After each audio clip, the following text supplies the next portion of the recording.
Hi, Sheena. Hi, Cleo. How are you? I'm okay, thank you. Enjoying the sun where I can. And how about yourself? Same here. I'm thinking it's the coming up to the end of July, and it's like we were saying, it's been amazing, an amazing summer so far.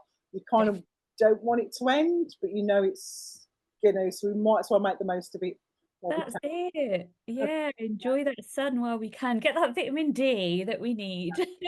Absorb that absolutely. It's so lovely to see you, You and too. thank you. It was a pleasure.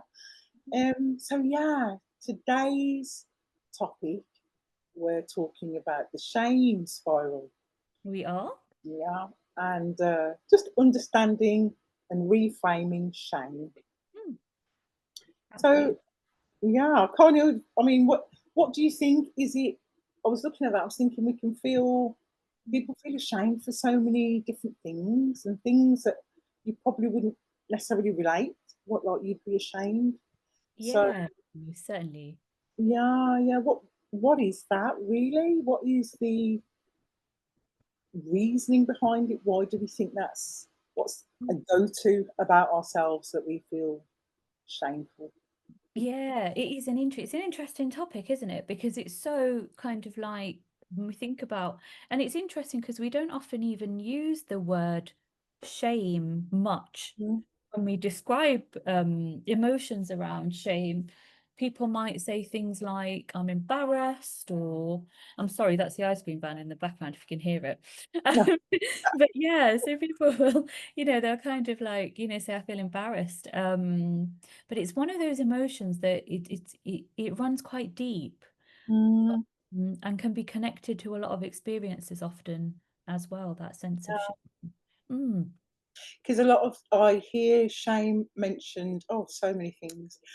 Believe it or not, so I'm going through my menopause, and I've actually heard women say that Mm. it's like they feel embarrassed and ashamed about the fact that they're going through menopause. There's a Oh. thing where, I can't Mm. remember the statistics, but some women actually leave their job because they're ashamed to say to anybody, I'm going through menopause, I'm having a bit of difficulty. So that's for me, that's quite shocking. That is a shame that people feel, that they can't Completely. talk about that. Yeah, yeah, absolutely. And I guess that kind of experience there of wanting to run away or to hide because of that sense of shame, which is a big component when we kind of think about what shame is. Mm-hmm. Almost like there's some kind of negativity around the idea of getting older. Yeah, You yeah, might be going through things like, oh, can't talk about that. yeah, yeah. And I guess that can be quite isolating for people, can't it? Not feeling like they can talk about those things that might be actually really important that are going on for them at that point in time in their lives. Like Mm. they shouldn't be, like I shouldn't be suffering, and I've got to suffer in silence, Mm. basically.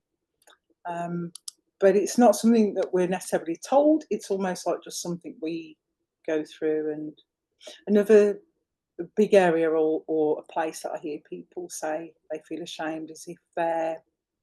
I was watching a documentary earlier, about domestic abuse. Yeah, So again, it's almost like not speaking up about something because they're ashamed of yeah, themselves, what they're yeah, going through. Almost like it's their fault. yeah, yeah. And also that kind of element of how they feel others may perceive them with what they're going through. Because you think about a lot of the messages still, unfortunately, with domestic abuse are, why are you still in it? Why don't Yeah, you leave? yeah, If like it was it's that simple, they'd have done that, yeah. And I think there's that kind of like global kind of view as well as Mhm, on that, which adds to that sense of shame. absolutely, absolutely. And Mm. I suppose there's lots of different parts that play. So, the idea of feeling ashamed, is that the root of shame?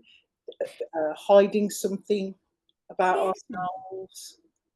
I guess the way I tend to kind of think about it, because when I'm working with shame is one of the things I really, really, you know, kind of get so much satisfaction from working within in my clients that come for their therapy, because it's so personal. Mm, It's so often that I find deep rooted. It's not, it's developed over time. It- mm, you know, as universal an emotion as shame is, it's such a different experience for everybody. And I guess when we think about, because you have guilt and shame, which people often use interchangeably, but they're quite different. In fact, they are quite different in terms mm, of emotions. So if we think about kind of shame, it's focused on like that global self-evaluation, whereas guilt is focused on behavior. Um, so shame is very multifaceted. So there's almost like so many components to the experience of shame. I tend to kind of frame it more as the experience of shame um, now, and just kind of thinking of the work that I do with others, yeah, is that shame's a whole experience for them, So you think about maybe that self-evaluative part of I'm bad or I'm flawed in some way, I'm not good, quite negative self-talk element of it. Then we've kind of also got the social and the cognitive component of shame, which is, well, others see me as bad or flawed or not good or a failure. So that view that others might have, then that emotional kind of sense as well, because shame comes with a whole load of other emotions such as anxiety, anger, often towards the self as well. That sense of kind of like self-contempt and or self-loathing, we yeah, say. That behavioral kind of component, which we just touched upon, which is one of the most interesting things I feel about shame, is that desire to kind of hide. Um, there's that term, isn't there? Uh, mm, hang your head in shame. yeah, Right. yeah. Or the Right. walk of shame. Yeah, Oh, walk of shame, yeah, absolutely. So like they're very well-known terms, aren't they? So that sense of wanting to kind of, right, oh, I need to hide away from the world. Others are going to see how I'm feeling. Others will know. And that physiological kind of response to shame as well. It triggers our threat system hugely. It triggers our threat system, so it fits in with that kind of stress response as well. Um, so it's quite powerful. Shame's really, really powerful. yeah. Because I often think, or when I'm thinking about if somebody mentions, "Oh, I feel embarrassed or ashamed," Yeah. it's almost like we're measuring ourselves. It's almost like saying, "Well, so my behaviour," or let's just use menopause for example. Yeah. So I'm ashamed about telling people I'm going through this because it means I'm getting older. I don't Mm. know if it's to do with the fact that when you say that, it means you're at an age where everybody, if you say that, everybody knows you're going through a change, Mm, what that can mean. But also, I suppose it's the thing that connects the idea that you've gone through a certain stage and you're hitting this part of life. of course, So yeah. it's almost like saying you're not capable anymore. Mm. You're probably not as sharp as you were. So admitting, it's not admitting because it's not um, across the board, but it's almost like saying people are going to assume these things about me. I'm Yeah, assuming these things about myself, yeah, um, and I don't want people to know. Which, absolutely. yeah, That you've just described, haven't you, all those different components there, all those mm, things like I don't want others to know this is saying something about me. I'm feeling these different things. So just like the complexity in that experience mhm, um, takes time to pick apart and yeah, understand. yeah. And if it was more to do with um, yeah, being ashamed to speak up if you're in a, I don't know, domestic violence situation Yeah. because you think that people are looking and saying, you know, Mm. why are you in that relationship? Why don't you just leave? Yeah. how silly of you to get involved. You know, it's Mm, I think there's two things that kind of feel the same is that people the shame comes from an idea or a feeling that other people are looking at you and mm, making these judgments, but maybe really it's mm, us judging mm. ourselves. That Very actually could much be, so. yeah. Yeah, maybe very much so, because we don't really know. Well, we don't know actually at all what somebody else is thinking or how somebody else perceives us. Mhm. All we know is what we're experiencing or going through in that moment, or that kind of uh, difficulty that we're having. Only we know what that's like for us, don't we? But some, Mm, we with shame, and of course a lot of other emotions as well, is, oh, they can see that. They can see that, yeah, I might have done this thing that I'm not happy about, or you know or I think I'm bad, or I'm flawed. Others can see this flaw in me, um mm, which comes with a whole array of behaviors itself, doesn't it? Of, yeah. like not wanting to do certain things, not even talking about it, kind of like keeping it to oneself. Mm, mm. 'Cause I think as well, it's this going through that whole process of what they say as well. And I think I've found that I think I started it quite early though, where they say if you get to a certain age, you start to not care what the people think. Sure. Um, Hmm. and I think it is important, like to a certain extent. I think we Hmm. do care. You have to care. Like you want other people to care. Say, for example, if you're going for a job, of course you want people to care. You care about what they think because you want the job. Yeah. Or I don't know, if you're dating, you care Yeah. about what the person you're dating or want to date thinks. So I Yeah. think it's important in some parts, Mm. but also just to have, I don't know, an awareness of self and that it's good to just be yourself. You don't have to, Yeah, yeah. absolutely. Maybe that's what it is. Maybe it's that awareness of self, isn't it? Because actually, we think about that experience of shame, like so Mm, much evidence suggests that it can lead kind of destructive and defensive behaviors as well, and has such a huge impact on mental health, because it's very much to do with the self and defenses, of the self. Um, mm, Whereas you think about guilt, on the other hand, is very much about awareness of harm to others, mm, or and a desire to want to repair that harm or perceived harm. yeah, And yeah. I guess, with guilt, there's that kind of external focus of attention, whereas with shame, it's very much internally focused, if that Mm. kind of makes sense. Yeah, no, totally. Because I suppose with guilt, we're kind of guilt. I suppose comes from actions that you've taken that Yeah, might have affected others. Where yeah, shame is more about, like you say, it's the perception of yourself and what you think other people are perceiving of you. of course, of course. Um, yeah, for so many different reasons, I think the idea of shame comes up. Like some Mm, people are ashamed because mm, they might. This has come up a lot as well recently. mm. I forgot the what's it called when a child, like a parent, like someone famous, has a child and that child benefits from their fame and money. What's that called again? It's come up Oh, recently.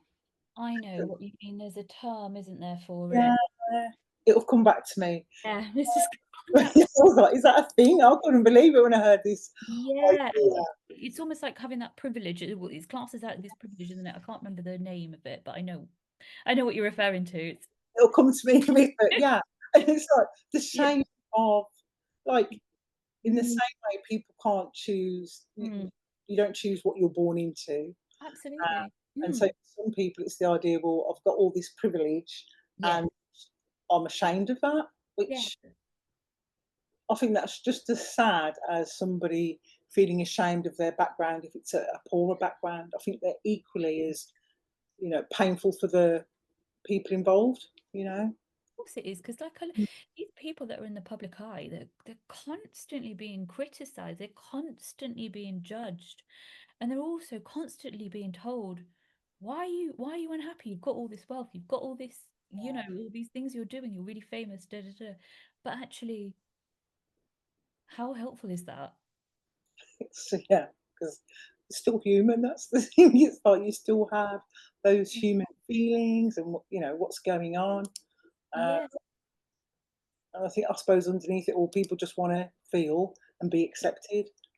absolutely, absolutely. Because kind of those um feelings, like kind of that sense of feeling anxious, or that self-directed anger, um they're powerful too, and they bring, again, a lot of kind of challenges with that, don't they? you know Mm, um and I guess, again, evidence suggests that when shame is prolonged, um it can lead to so many difficulties for people. you know um in fact, actually, I'd like to just try a little exercise with you. Okay, so I want you to just, if you're okay with this, mhm, I want you to just close your eyes, okay? And I want you to think of an experience. It doesn't have to be something really powerful, but I want you to just think of something that comes to mind for you, um, mhm. in which you felt ashamed or you feel a sense of shame of. So if you can just close your eyes and think about that for a second. I hope I'm not going to get all emotional. 'Cause I'm like, Okay, pick oh, something. no, no. I Pick will something. try and pick something because Yeah, straight away there's one that's come to mind, but I'll try to, yeah. whatever it is, it's fine. It's okay. Just bring it to mind. Okay, Okay, go. what you feel comfortable. Just stay with that for a Hmm. short time. Okay, okay. You connected with that. Yep. Okay. Let's just open your eyes. Okay, I want you to tell me what it is. Okay. Okay. No, I don't. Oh, okay. No, I don't. I was I going to say, don't. how do I start that? Yeah, go on. Okay. When I asked you then, I want Mm. you to tell me what it is. What did you feel? What did you notice? I suppose the first thing it was like a feeling of dread. I Yeah. actually felt like my stomach was like, oh, okay. I'm going Yeah. to put this into words without, you know, Yeah. yeah. I wanted to skim on top of it instead of going in there, but yeah, a feeling of dread. Absolutely. So that, see how powerful it Yeah. is to just connect with it, to Mm. stay with it, but then I'm asking you to tell me what it is. I'm not going to ask you to do that, so please don't. Oh, But okay. just that sense of doing that, Mm. kind of what an experience of working with people in the therapy room is like, because I'm asking them to, well, whatever they want to share, but often they will Mm. share the things that they feel so ashamed about, and to Yeah. just connect with that, and to then tell a complete stranger Yeah. those things, you know, is huge, isn't it? Definitely. It really is. Just this morning I was doing an assessment, and I often get history from people, of what I want to know, kind of significant events, things that they've gone through, things that they class as being significant, difficult things. Sometimes a lot of those experiences can bring up a sense of shame as well, and guilt, amongst other emotions. And I'm asking those people to share this with Mm. me. And it's kind of like trying to get that balance between, this is you meeting me for the first time. I'm asking you some really deep personal questions. You know, there's going to need to be a real sense of empathy. And I don't mean empathy. I don't Yeah. think empathy can be taught. I think empathy is something we have, and we have to connect to as well. Mm. And if I don't have that empathy, they're not going to share anything with me. Yeah. Completely understandable. And that exercise that I just did with you, I actually use that in the group that I do, the compassion focused therapy group that I do, and do this in the room because it's that powerful. Wow. And it really, really gets people to understand. it's so okay for you to understand, Mm, because shame has so many different layers to it. And it's okay to notice like that physical sense that you described in your stomach of my stomach feels like it's churning, or that sense of dread. That's mm. interesting because that emotion of dread is one of the ones that is often reported. You want me to tell you, God, that's dreadful. And Yeah. we quickly have to say, no, I don't. I don't. Oh, I was thinking about I thought you meant you get people to actually say it. I thought that was the No. exercise, and you were just saying that to me, but Oh, you actually absolutely say not. stop at No, that. that would be shaming, wouldn't it? That would be actually shaming. Um, I guess it's just to understand how powerful an Mm, emotion shame is, I because see. Yeah, yeah, I get you. yeah, And it's so, sorry, I was just gonna say say because that's quite well, they say this, don't they? But it was a if you wouldn't have mm, asked me that, how mm, did that feel? mm, I didn't even think about, mm. oh my gosh, that feeling in my stomach, but Yeah, it was physical, very physical. I mean, these are just words. You've asked me something. I was okay to do it. I would have done it, but yeah, the feeling of, oh my gosh, I've got to say this now is, and it felt really physical. I mean, is that a normal kind of? You're saying that's a normal reaction for everybody. oh, That very much. mm, Yeah, yeah, very much. That sense of, because it's triggering off our threat system, isn't it? So I'm not sure mm, if I explained this briefly. I think I did in one of our podcasts about I use a lot of compassion focused therapy to work with shame, and mm, it's I feel a very kind of human way of working with it. And if we think about like the compassion focused therapy kind of approach model, we have these three systems. So we have our threat system, yeah, which is that's where our fight, flight, freeze response sits. So, emotions like fear, disgust, anxious. Then we've got our drive system. So that's our system where we are motivated to achieve our goals, to work towards things we want to, yeah, work towards and achieve. Then we have our soothing system. So that's our system where we are kind of thinking about what helps to calm us, what helps us to get some peace, what brings us a sense of affiliation with others, building connections, relationships with other people. And shame very much sits in the threat system because it triggers off exactly what you just experienced there, that fight, flight, freeze response, um, of which where we notice that these physical symptoms tend to occur in our bodies. Um, so think about kind of like OCD, for example. mhm, Um, there's a lot of shame with people that experience. I'm not saying everyone who experiences OCD has a sense of shame, but if we think mm, kind of like intrusive thoughts, if you've got people with OCD that are experiencing intrusive thoughts, there's a huge sense of shame with those, because they're just thinking, how can I think this? I'm a bad person. I'm an awful person. It makes me bad. Um, so I guess, yeah, those kind of, I'm going off track, but that no, physical no, sense makes sense. of what Mm. you're describing is absolutely really, really common. Wow, just go through those. Sorry, I was making notes so I can pop them in the Yeah, show notes as well. So the sure. threat system is the fight, flight, and freeze. What That's was it. the second one? Yeah. So this is based on compassion focused therapy. Hmm. So we've got you with the threat system, and that is, yeah, fight, flight, freeze response. Then we have the drive system. Drive. The drive, yeah, Yeah. absolutely. The drive is where we are focused, where we are looking to kind of achieve our goals, that kind of thing. And then, yeah, so that Mm-hmm. would be when you're at work and you're trying to kind of achieve these things that you're doing, or at home when you've got tasks and stuff to do. I need to do this and that.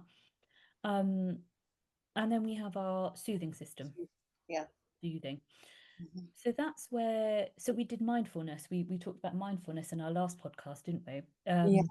Mindfulness sits in the soothing system. Yeah. Um, also building that sense of connection with others, affiliation, that bond, that sits Mhm. in the soothing system. Our hobbies, our interests, anything that help us to feel calm can fit into the soothing system as well. I've got a really mad question. Sorry, do you finish that?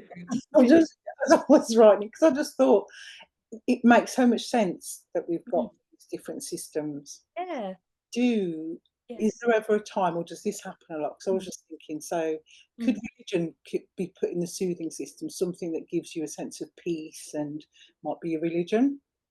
Would you say? Absolutely. Of Yeah. course. Yeah. So what happens, or Mm, is this something that comes up? mm, Say if religion mm, is in your soothing system, mm, and something happens. mm, I'm not saying this in religion in particular. I'm just saying something in the soothing system mm. crosses over into the threat system. Can Yeah. that happen? And then instead Absolutely. of soothing, it becomes a threat. Yeah. Wow. Mm, Okay. yeah. Most definitely. Most definitely. So one of the things that come up when I think about, so what I ask people to do um, Mm, when I'm particularly looking at these three systems or introducing compassion focused therapy, I'll say, can we think about your systems? I want you to draw out in relative size your own system. So draw out how big your threat system is, draw out how big your soothing system is, draw out how big your drive system is. Often, which one do you think is the smallest? soothing. Absolutely. Oh, okay. Yeah, yeah. Yeah, Just as definitely. people. Mm, So yeah. sometimes people might say, okay, so in my soothing system, I like food. So I might put food into my soothing system. Now, if they have a difficulty with disordered eating or comfort eating or eating to mm, eating emotions, if we want to put it like that, or manage their emotions, I'd be wanting to kind of think with them carefully about, is this sitting in your soothing or is it in your soothing and your threat? Yeah. Makes sense.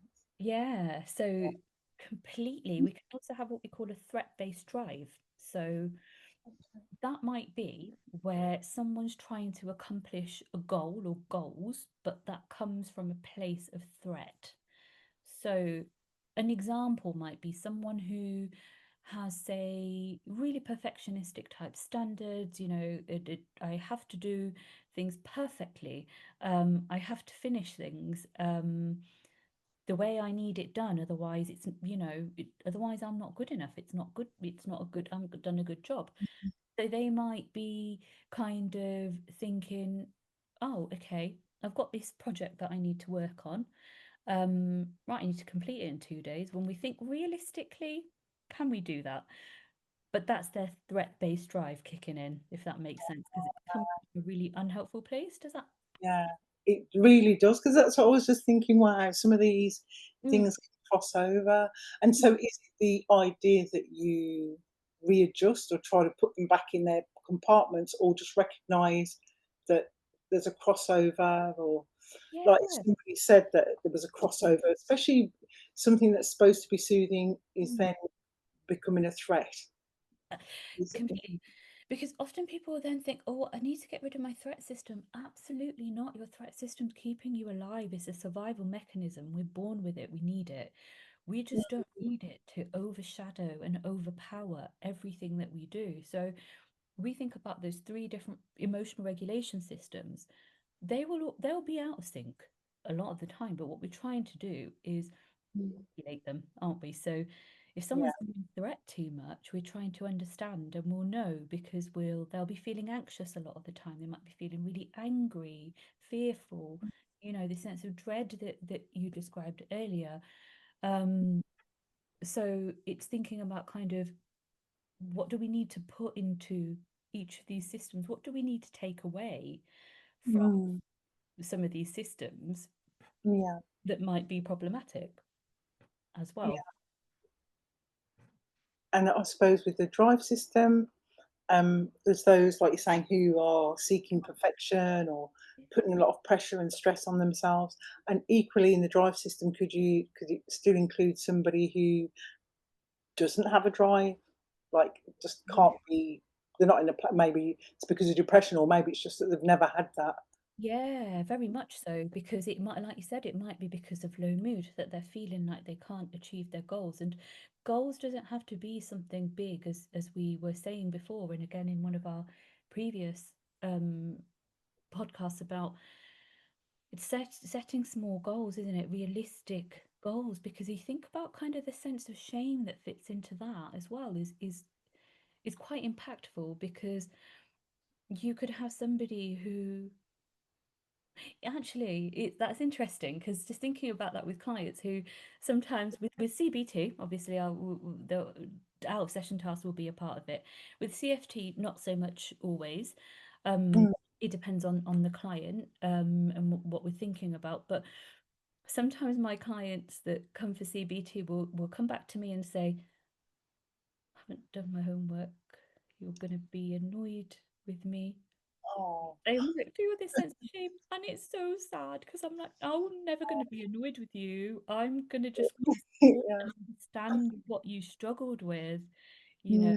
Absolutely not. So, but you think about that, there's always something that before that, that's not coming out of nowhere. There's Yeah. maybe they've been told off, or if they haven't done things that they the right way, or yeah, anything. Do you see what I mean? So, like these Mm. that we have Totally.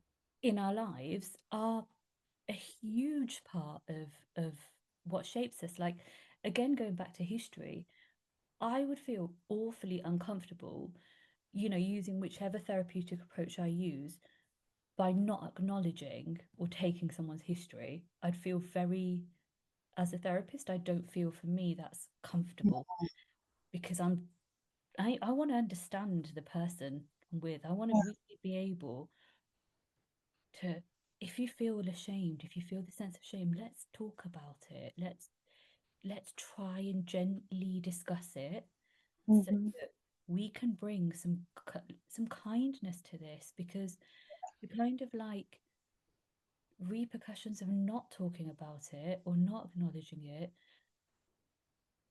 they far outweigh, they're just, it's not great really, because the impact on self-esteem, substance abuse, risky behaviors, emotional eating, disconnection from others, isolation. That's the impact of shame. Wow. It's a lot. Yeah, it's so powerful, isn't it? Yeah, yeah, yeah, absolutely. And then, sometimes even having a conversation, I suppose, Yeah. brings to light, because I think a lot of the time, I know that for myself, you don't know something until you're having a conversation. You think, oh, that's me. Mm, Like, you have to have the conversation to realise. Also, and when you realise and you understand what's going on within yourself, mm, it helps you, mm. I don't know, navigate your way through, probably find resolution, or ultimately feel better about yourself. So, Yeah, that's it, isn't it? yeah. Yeah, like understanding it, and even kind of just opening the door to being able to consider the effect. And Mm, because and people don't even maybe have to share verbally what they feel ashamed about. I would never ever put somebody on the spot and say, you need to tell me this. No, they don't. They can tell me what they want to tell me. It's not about me, it's about what they need. uh, mm, but I often find that we build up that relationship. They feel that sense of safety. They feel, perhaps in their soothing system a little bit more. They're moving towards that. They'll mm, often share um, things. And that is one of the most powerful things, because, with shame comes, as we said earlier, that sense of judgment as well. Others will, she'll think I'm bad if I say this. She'll think I'm a bad person. She'll think I'm flawed. I'm not great. I'm this and that, all the self-loathing kind of that comes along with it. mhm, And like shame is the most common, I think, experience transdiagnostically, which means above all the different, across all the different kind of, I'll use the word disorders for use of a better term, but like OCD, mhm, PTSD, anxiety, depression, that's one of the most common sort of emotions, I would say, that exist. And it's a very lonely place to be when people feel that deep sense of shame. Yeah, yeah, because it's the first thing is like you say, not wanting to talk about it, Yeah, yeah, say or associate yourself with that. yeah. So is that part of the tools that we would use to Hmm. break the cycle of shame-based thinking? Is that, not necessarily talking about it, but understanding, finding the root of it in yourself, and that's Yeah. what So people do. Yeah. yeah, I think there's something, I think again it's, it's multi-layered. There's so many layers to it. I think at first it's gently breaking through, breaking the ice with it, I Yeah. suppose is a helpful way of looking at it. Let's just gently break the ice, because if we take a harsh approach, or a direct approach Mhm. to working with shame, I don't think that's helpful. It needs to be, I think, have that sense of curiosity about what's this about? Like, what what Mm. noticing happens? What's going on for you? Gently kind of looking at it and bringing kind of like a sense of kindness to it. So sometimes if we think just about like meditation that we talked about, like the mindfulness, um, we can create a compassionate other. So sometimes if people feel they haven't had someone in their lives that they can go to, or don't have somebody in their lives that they can go to, I'll often look at how can we create a compassionate other that's going to Yeah. help you, what does this, so being really creative with it. People can draw this, people can, they don't have to write it, because sometimes art is a way of expressing yourself, isn't it? Yeah, Drawing, absolutely. painting. And again, Yeah. you don't need to be good at it at all, but I might say, okay, do you want to draw what your, or paint what your compassionate other looks like to you? Tell me a bit about that. What qualities do they have? Might not be a person, it might be an animal, it might be A um dog. yeah, Yeah. absolutely, like your lovely dog that you've got. And it could be anything, right? And it might, just the creativity with that, I think, is fantastic. And you bringing to mind that compassionate other when you're connecting with your breathing. So, using kind of like the breathing to help to just create a sense of calm and peace, noticing what happens in your body as you do that. So, okay, let's think about that experience that you have. Mm. Feel ashamed. How can we bring a sense of compassion or soothing to it? What can we do here that's going to help you with that? Um, if that kind of makes Yeah, sense. it does. It definitely makes sense because even just the idea that I like that whole. I suppose in a way it's like a visualization or putting it into Yeah. like little storybook of um, your Mm. your shame is like, I don't know, the thing that feels heavy and Yeah. monstrous maybe, like a monster in a way. And Yeah, then definitely. you want to bring that way Mm. of dealing with the monster or the thing that you're scared of, um, Mm. taking away its power, of how it affects Yeah. you. Yeah. Yeah. That's a really, really helpful way of thinking about it, isn't it? Mm. Because it has a lot of power, doesn't it? It has that power. How do we take some of that power away? Does it need all that power? You know, um, how does it help? Yeah. The thing that's just come to mind, so random. Mm. It, the film and the book by Stephen King. God, I do, because that gave me a fear of clowns when I watched that film when I was, oh my God, I now hate clowns. But yeah, Oh, tell me, really? yeah, Based on yeah, sorry. that film. This, like, traumatic experience. Oh my gosh.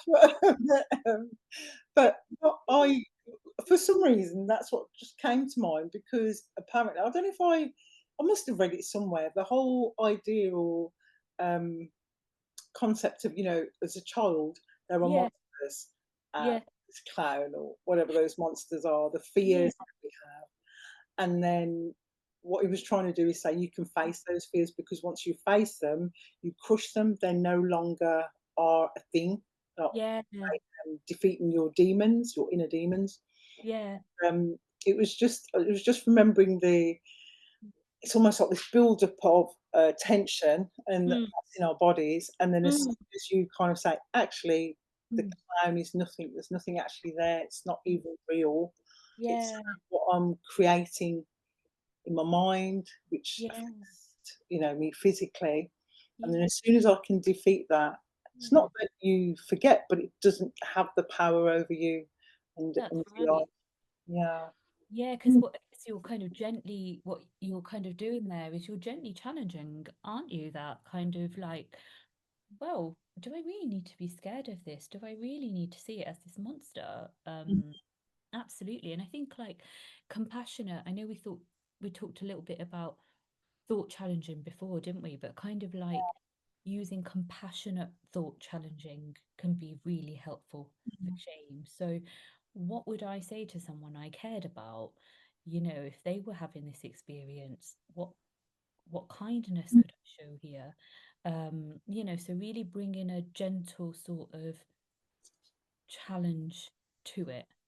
mm, Um, because it's so personal, isn't it? It's such a personal experience, and everyone's going to feel that emotion, that experience mm, differently.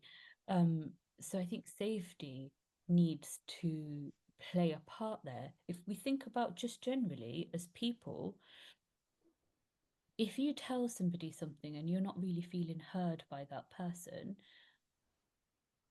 might you think twice about talking yeah. to them again? Yeah. You're Yeah. very unlikely. Yeah.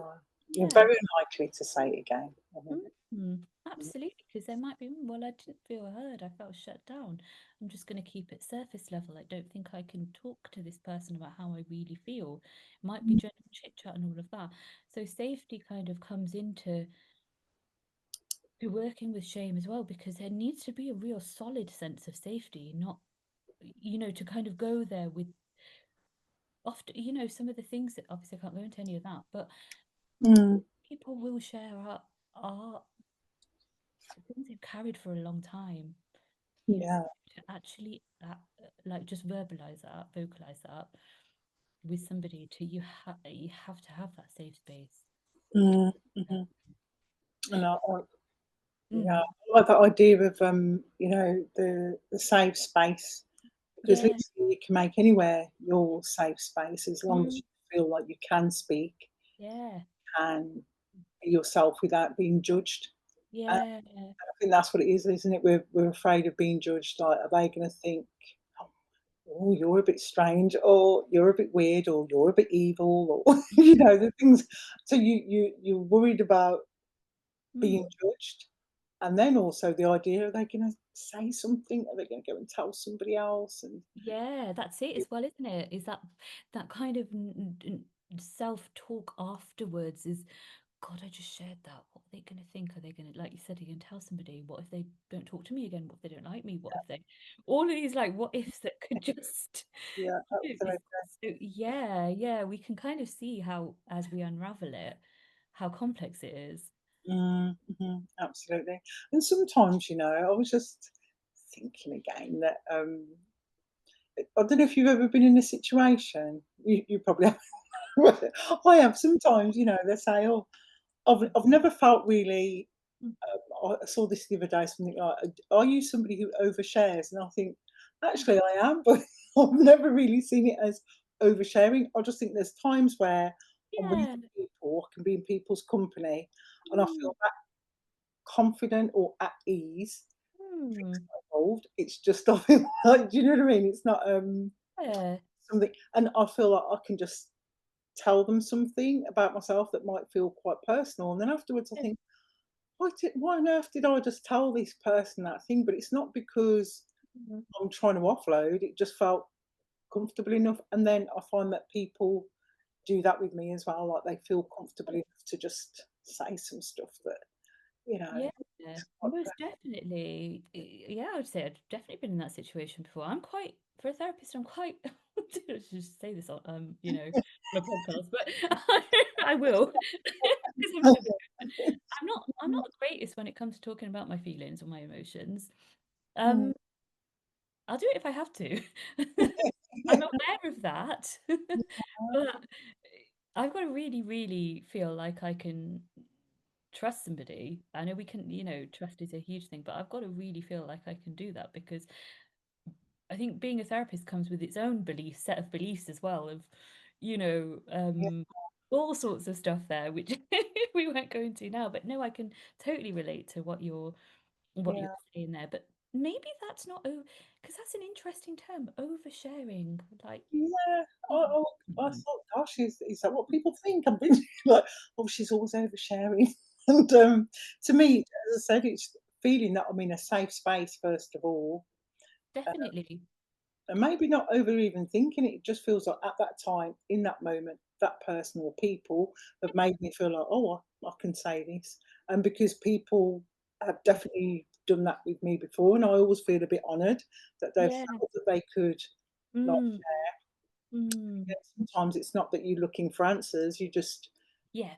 I suppose it's saying something and Yeah. then people can relate to it or, just listen, you That's know? great. And maybe what you said earlier, you said about that feeling of heaviness, maybe Mm, it kind of relieves that a little bit. yeah, There's maybe a little bit of, again, I can't think of that term, when we feel a bit lighter when we've shared something with somebody. Do you know what I mean? yeah, yeah, like, the pressure's been lifted from your Yeah, shoulders or, almost that. Yeah. you feel a bit more like, because Mm, they say that isn't there a saying where, mm, a problem shared mm. is a problem halved or something Yeah, of course. like Yeah.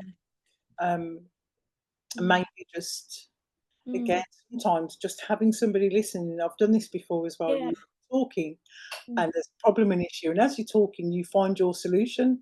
The person mm, hasn't giving you any kind of input, but you just feel, "Oh, well, actually, there's my answer," or, "I feel better now." Yeah. absolutely. And that's a huge thing, isn't it? Because sometimes we don't know, well, we don't know how we might have really, really supported that person just by hearing them and being there for Mhm. them, which is the thing that is y- often kind of like overlooked, isn't it? I guess in therapy sometimes it is because sometimes it becomes about, are people getting better? Are outcomes improving? Da, da, da, da, da. But actually, often the feedback from people will be, I felt heard and I felt listened to. You know, I walked away from the session feeling better. Um, and that's huge. It's Yeah, huge. definitely, and it's something that you're always gonna remember. Because Mm, I think I don't know if I've mentioned this in the actual podcast, but I know I was saying to you that, I had grief counselling. yeah, yeah, I did go with quite an open mind, yeah. and, on the one hand thinking, "I don't know if this is gonna help," uh, Mm, but wanting it to help. I yeah, wanted it to help, if that makes sense. yeah. And, I remember Mm, I'd always come out of there, I'd mm, go in feeling quite heavy and like a bit, "Oh my mm. gosh," and then I'd come out feeling, I feel really good, I feel lighter, I feel Right. better, and Yeah. Yeah. sometimes it was just literally being able to say stuff and you surprise yourself because it's like, Mm, things I've never thought about, yeah. or maybe they were so deep, in your Mm, conscious, but in a session you mm. feel, it all comes out, I think, or that was my experience.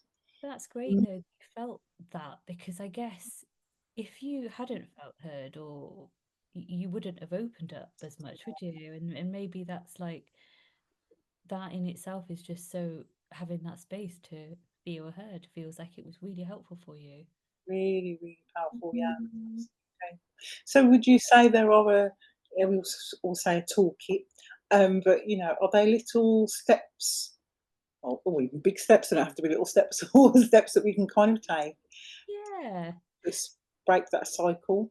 To help, yeah. So I think again, it's like kind of you know, recognizing it, you know, being aware of what some of those thoughts might be when we're feeling that kind of, what am I thinking about myself? Is this coming up a lot?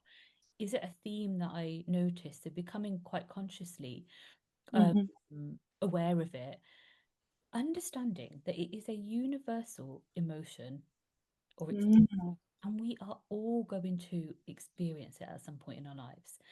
Um, so it's not something that nobody ever experiences, even though it might feel like that for the person that experiences that sense. But it's Mm. there, it's okay, you know. Kind of even maybe using like helpful phrases, you know, I'm human, like we said earlier. Um, you know, I will make mistakes. I am not perfect. Perfection does not exist. Um, you know, I'm not broken. Sometimes people use that you know word a lot. I'm broken. Um, no, we're not. We're so complex. We've got so many different parts to us. The shame, that sense of shame, does not define us. Um, Mhm. and I think just kind of like being like curiously like inquisitive about it. What's this? What's the impact of this on me carrying Mhm. this sense of shame? You know, what's it kind of stopping me from doing? How is it impacting my relationships with others? Am I not communicating as much? Am I isolating myself? So becoming kind of aware of the behaviors that might be associated with that sense of shame. Mm. Thinking about where we are within that threat system, you know, what is kind of impacting on the threat? um is there a lot of worrying going on, you know? So then we'd kind of look at techniques to kind of manage the worry, or you know, whatever emotions might be there, and kind of like talking about it, you know, Yeah. talking to someone that you feel comfortable or safe with. um and also understanding people will judge. We can't Yeah. say. Regardless. Yeah. We can't take that away. We can't ever say to someone, if you share this with somebody, they're not going to judge you. We don't know that. You know, Mm. I'll only, if I'm working with something, you know, because I guess shame can come into kind of social anxiety as well quite a lot of the time. I do notice, because social anxiety, you know, you get a lot of kind of like self-esteem, confidence difficulties there. And I will always say, we cannot say that you will never be judged. Um, Yeah. but what we can say is, how are you going to react to that? What is your, how are we building your relationship with yourself Mm. to be able to um, not ruminate if someone has judged, or to not consider it so much, because the more you build yourself up, um, the better your relationship with yourself.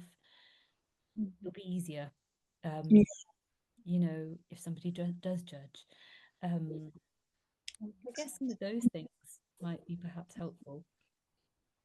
Definitely. I was kind of thinking of that as some kind of like armor, but then it doesn't have to be so, Mm, defensive. It could just be the fact that and they say this thing about your expectations, like what are your expectations? And if you expect or you know that people are going to judge, it doesn't become a big thing anymore because, it's just like, well, yeah, that's going to happen anyway. yeah, I don't yeah. have to fight or defend against it because that's just, Mm. the way it is.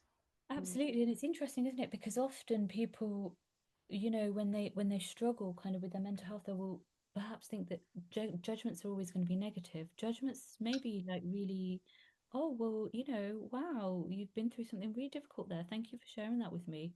You Mm.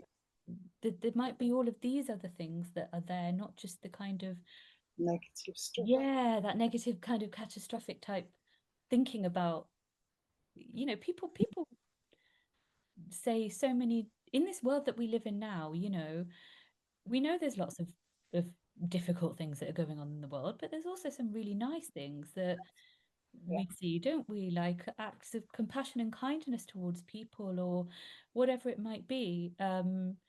And so people judge in a kind way as well sometimes. Yeah, absolutely. So again, that's like your perception. of what's going on around you. Yeah, I like Yeah, yeah. So, I might that. ask someone to bring to mind an experience of where they felt heard or accepted or listened Mm, and not judged, and what that was like for them. And then think about what they might need to be able to feel safe to share mm, an experience with somebody. So you know, what do you need to feel safe to be able to do that? And sometimes we have to communicate that to people because they don't know. We cannot expect people in our lives to know what we're thinking and what we're feeling. It's so unfair, isn't it? Um, yeah, they should know. Why don't they know when I'm annoyed? Because I'm stamping my feet and I'm walking around like, or whatever. But yeah, you so there's that sense as well, isn't it? Of as hard as it is, sometimes we have to vocalize the obvious as well, of what it is that we're actually feeling. Um, because everyone's different and we all think differently. yeah, and sometimes it can be misinterpreted as well. Of Like, course, yeah. think you're Mm. um, expressing yourself in a certain way without the words, but you're expressing yourself bodily and Mm. expecting Mm. someone to know what that means. They could take it as meaning something completely different. And if you That's don't true. talk, you've got no idea. Yeah, yeah, no, that makes sense. Exactly. I mean, I work with a lot of neurodiversity as well, and I love it because it's great because it's almost I have to be even more. There's a lot more bluntness there because if I'm not, the Mm, person I'm working with may not understand what I'm trying to say. We have to be so open, don't we? And I think also it's kind of being aware that people will have defenses yeah, when yeah, they're talking about things that are difficult. And again, that can be for so many reasons. We don't know what their experiences are like. We don't know if they've ever felt heard. We don't know if they've felt ashamed in the or made to feel the sense of shame, mm, experiences that they've had. So I guess all of that needs to be considered. And we won't know all of that about everybody, of course, but it's just understanding that if somebody does have a defense, there's always a reason for it. yeah, yeah. That's, it's brought up. It's not just happening in the moment, kind of thing. Yeah, they're not just getting annoyed at you. They're not just getting angry for no reason. There is a reason there. And I think kind of like meeting that again with compassion Mm, will get a lot further. it's true. Yeah, yeah, absolutely. And so really, I suppose those things. I Mm, love the little quotes you were saying that we can, say to ourselves, yeah. "I am human." Like, we need to be reminded because we do literally. I'm only human. Yeah. That's it. I'm human. I'll make mistakes. I'm not broken. My experiences do not define me now. They're there, but they don't define me as a person now. The shame doesn't define me. Any emotion doesn't define me. I guess it's whatever works for people. So sometimes I'll ask people to come up with powerful phrases or helpful phrases that suit them because again, it's going to be different for everyone, isn't it? Put it on card. Mm, Um, you know, be creative with it, put it yeah, in your bag, stick it on the mirror, stick it, in all sorts of places. So it's your reminder. Say it to yourself in the mirror. So you're feeling that. You're noticing how you're feeling when you're saying that, and you're noticing that shift in your emotion, and that body, those bodily sensations that we described earlier as well. You're noticing that shift in those as well. yeah. That sounds amazing. One of the this was ages ago, years ago. I had this idea. I used to listen to a lot of um, audio and podcasts Mm, about, uh, your self-esteem, but how to, hit those goals, achieve those goals. I'm trying to remember the name of the guy, but anyway, his voice was, it was an American guy. mm, There was something about the way he spoke. Sometimes he could be quite brutal, but it always mm, made me feel, after I'd listened to him, I noticed I'd feel like, mm. do this and that. I'd feel really empowered. And I used to think it would be so good if um, I could get his voice as my, like your morning alarm, instead of like the sirens and all the things. If you've got a Yeah. voice that really meant something to you, so instead of like your morning alarm, it was something that if you were feeling like you were procrastinating, you could play Yeah. this thing and it would Yeah. empower you or get you to jump up. But maybe that's something we can do for ourselves in this situation where Oh. you record the I am human, I will Mm. make mistakes, that's okay, I'm not Yeah. perfect. And Yeah. then when you're feeling a bit Mm. shamed or Mm. uh, going through something where you're beating yourself down internally, that you can Mm. play. And maybe it's better in your own voice because it's you saying that to Absolutely. you. Yeah. Yeah, yeah, definitely, and also kind of like writing about it, it Mhm. be helpful, um, writing yourself a letter of compassion towards it, being kind towards it. How would you be kind towards this experience? And I think what you said, yeah, about your own voice there, that feels like it's going to be definitely more powerful, doesn't it? Mm. Mm, Say things like, mm, what would your if you were going to write a letter, well, what would your message be to your younger self? I yeah, always think that because I think, God, wouldn't it be so cool if they could have been something where you could send yourself a letter knowing, what you've been through in life to say, yep, you need to stick to this. And, it's still relevant. of Um, course. but yeah, giving yourself a Mm. encouragement, pat on the back or a big hug. Yeah, yeah, yeah, because we that has to come from ourselves, doesn't it? Because again, like I said before, if it's always external, it is not going to last as long and it's not as powerful. Of course, we all need external and desire external validation towards a degree. We're human beings, we do, but if everything's dependent on that, no, let's put the energy into how we relate to ourselves. Yeah, that's good. So like Mm. journal, Yeah.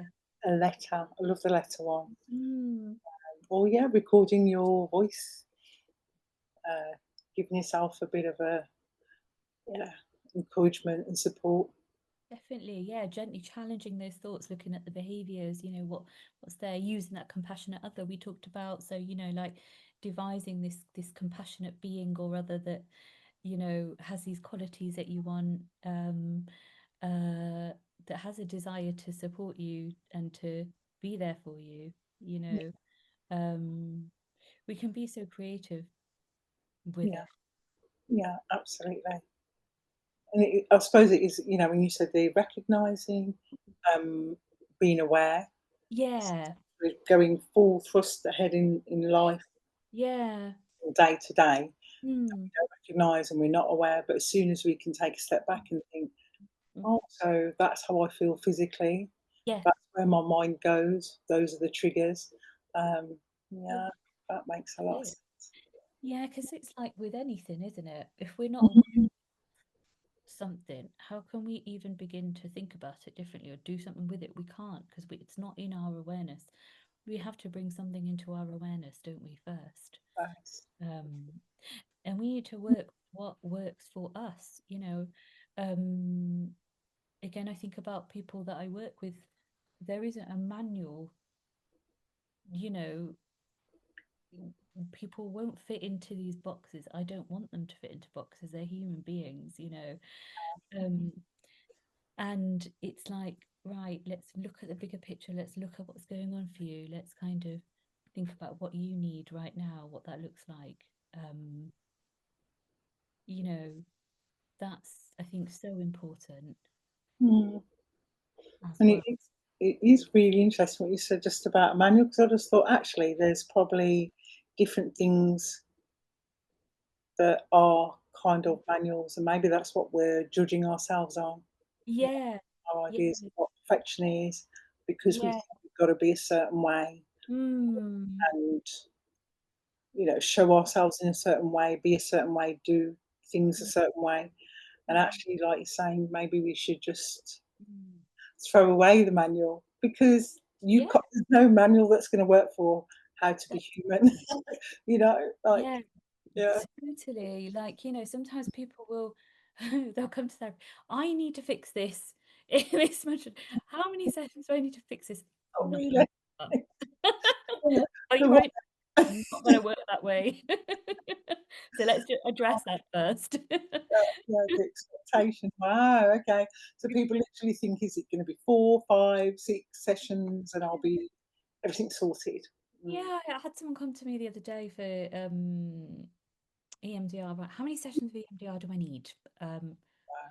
I'm not sure yet because we need to look at what we're going to be processing.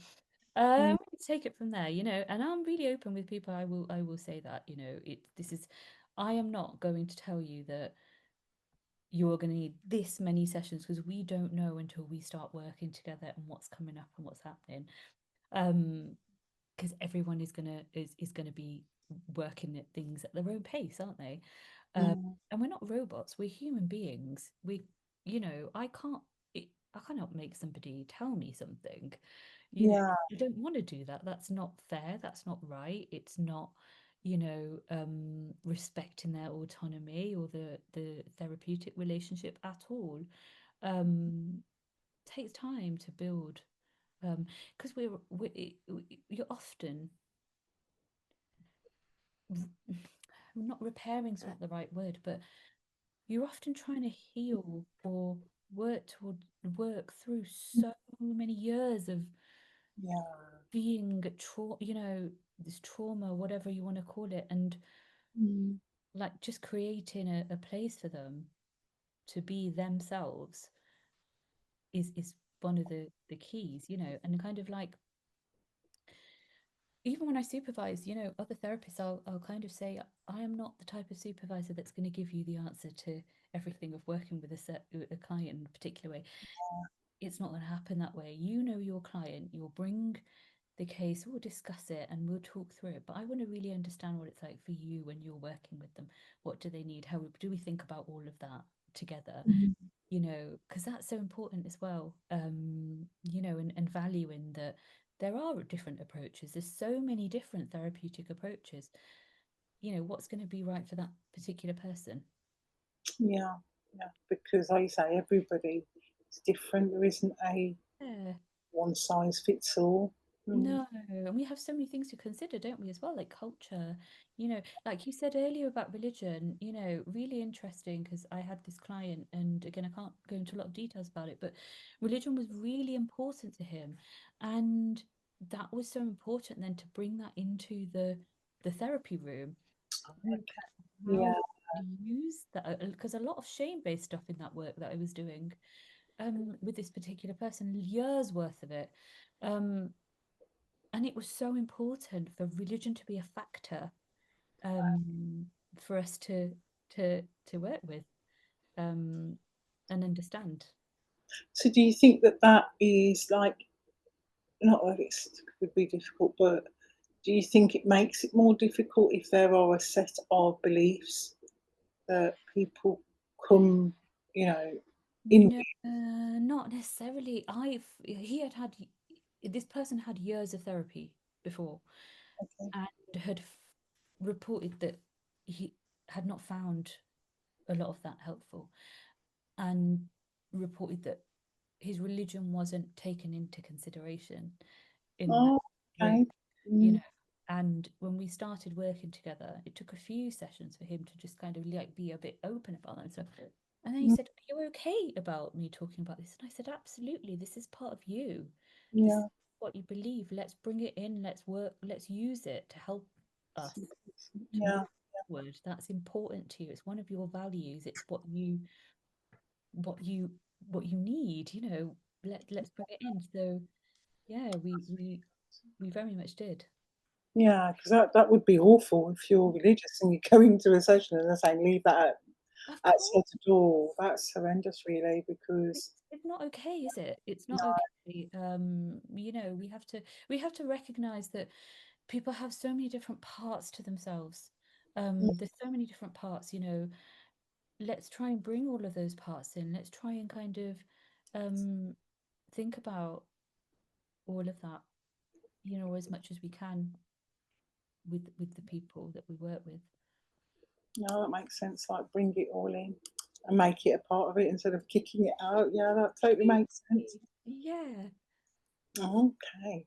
So, it's basically really, finding a way to, well, it's not basic at all, but finding a way to accept ourselves, really. It's like the self-acceptance is kind of the way forwards. Yeah, absolutely. Easier said than done, as we Yeah, know, but that's I think that's a really, really helpful way of looking at it, is let's build on like how we can accept ourselves, even the parts of ourselves that we don't like or mhm, we don't want, but they're yeah, there. Let's try and, like you said there, bring it together. Let's bring it in. Let's think about what comes up when we think about these different things.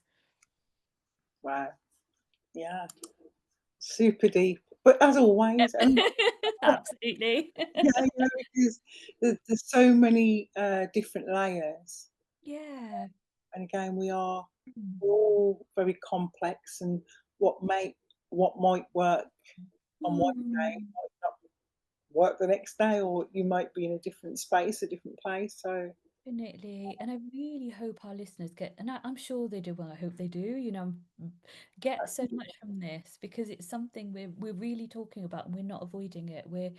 You know, mm, and I think just discussing it in a podcast, where people can access this and listen to it, will hopefully make a difference to some people's lives. yeah, absolutely. Absolutely. I always say this, I always feel like I get so much out of it, and it always leaves me with so much food for thought. So yeah, I can only imagine. Do. It's always a pleasure doing these. Absolutely. It feels like having a catch up and being able to kind of really break stuff down. Yeah, Yeah, absolutely. yeah. It's been fantastic, Sheena, as always. Oh, thank you. Same here.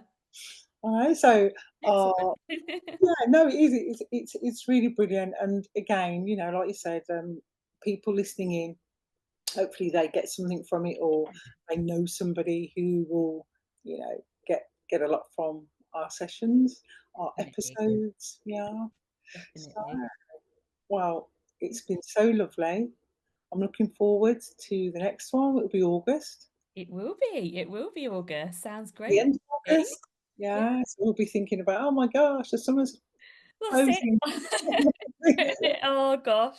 We'll just have to have lots of nice plans for autumn and winter. Absolutely, definitely.